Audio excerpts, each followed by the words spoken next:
making $1,000, look, we will have to decrease your benefit by 20% because you know from Bismarck in the 19th century was wrong, and therefore, no, it's ridiculous, it's cruel, it's unfair. I strongly believe in supporting the very needy, the very vulnerable.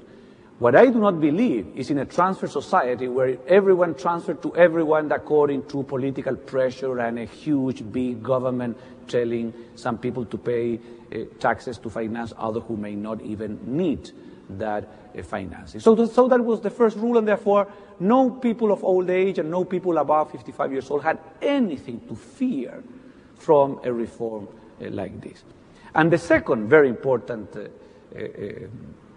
decision that in a way was the silver bullet, as you call it in America, for getting the support of the population, was that even though I think this is a very good idea, of course, I may be wrong, and the people may not like it. So when I explained the idea to the people on television, I told them, look, this will be a choice, a voluntary choice. That is, if you like the pay-as-you-go government system, you trust the government more than the market, you are against accumulating capital, you hate little passbook accounts, stay in the government system.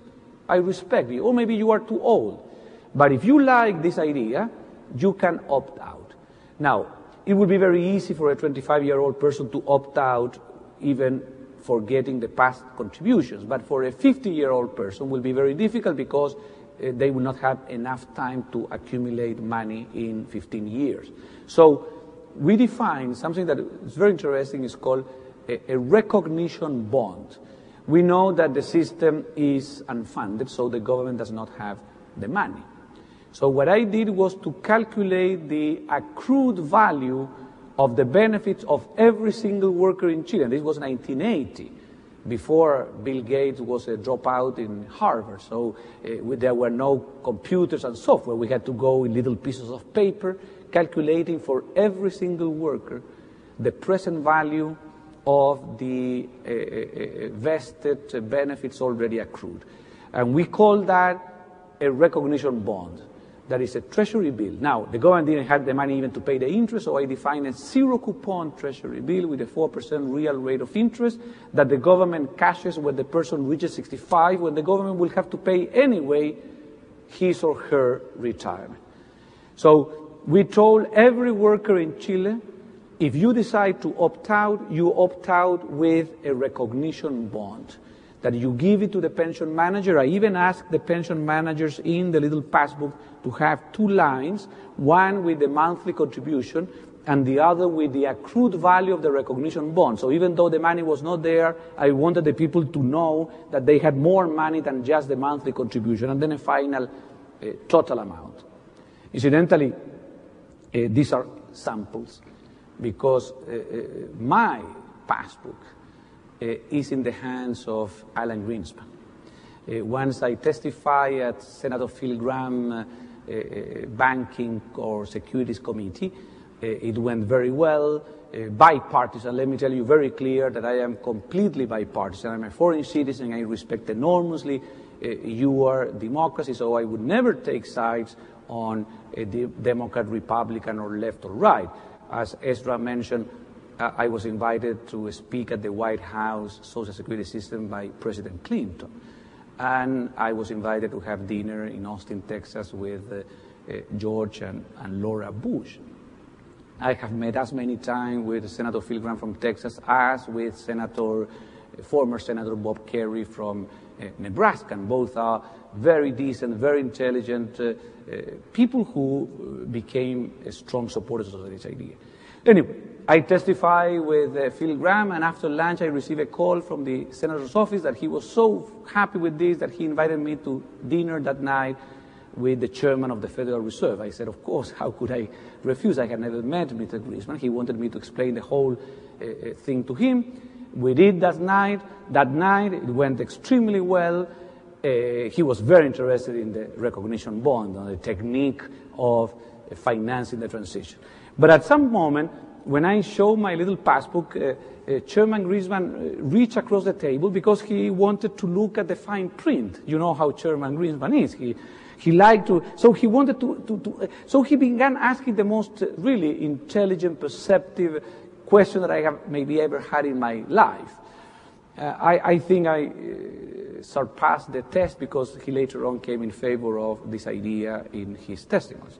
But then at the end of the dinner, I see that the chairman take my passbook and put it into his pocket. So, well, you know, I like humor. So I said, Mr. Chairman, nobody can leave the room because you are taking away my retirement account. And then he's a little shy. He's very incredibly nice. He said, oh, Jose, I was wrong. And he begins to look for it. And I said, no, Mr. Chairman, of course you can keep it. Now, this night I will call the pension manager in Chile to block the balance because it will be incredibly unfair for a citizen of a poor country to subsidize the man who can print money. So, if you need a little extra benefit, go to the basement, I don't know, print a little dollars, but please don't take my account. So he has my personal account. And I meet him once a year in conference around the world, and he's so gracious as to say, Jose, in my desk, I show it to every visitor. So he has my personal account. I am extremely proud of that. And that will be, of course, in my memoirs someday. So the third difficult thing, and I will not do it today, but believe me, we did it in Chile. I am an economist. You can always design a viable financing strategy because some people believe that there is something called the transition cost. No, there is no economic cost. We economists talk of economic cost when some reform, for example, going from a protectionist economy to a free trade one, because of lacks in adjustment and difficulties in moving labor and capital from one sector to another, you have a decline in GNP for some years. And therefore you have an economic cost in GNP. Your country for some years is poorer because you are doing that or that other reform. And even then it may be useful to do the reform because the present value of the reform is higher than the cost. But in the case of this there is no economic cost whatsoever.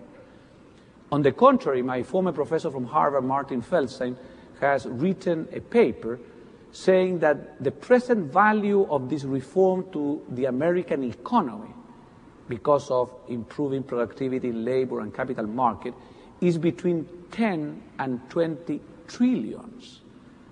The value of this reform, according to Martin Feldstein, not to me, is between 10 and 20 trillions of dollars.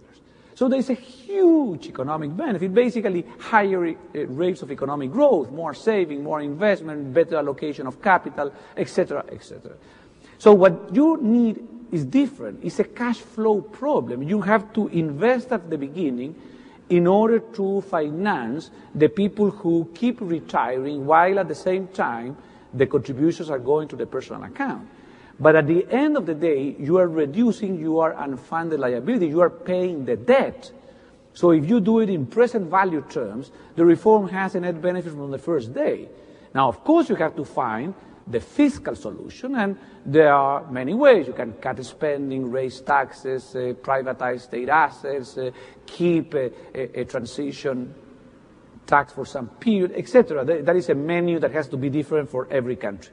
In my country, we were able to do it without raising any tax rate. And today in Chile, after 25 years of reform, we are already reaping the dividend of a reform. Chile this year will have a budget surplus of 4% of GNP, without counting the fact that we are paying another 3% in recognition bonds. So the real budget surplus of Chile this year is 7% of GNP. And in 20 years, the old people will pass away. Again, a source of great sadness for their family, but a source of great joy for the Treasury Secretary of Chile at that moment, because he will have a huge budget surplus. And I'm already proposing to reduce personal income taxes and so on, as the dividend of this social security reform. And finally, and extremely important, you have to educate the citizens. I had a weekly television program for a year before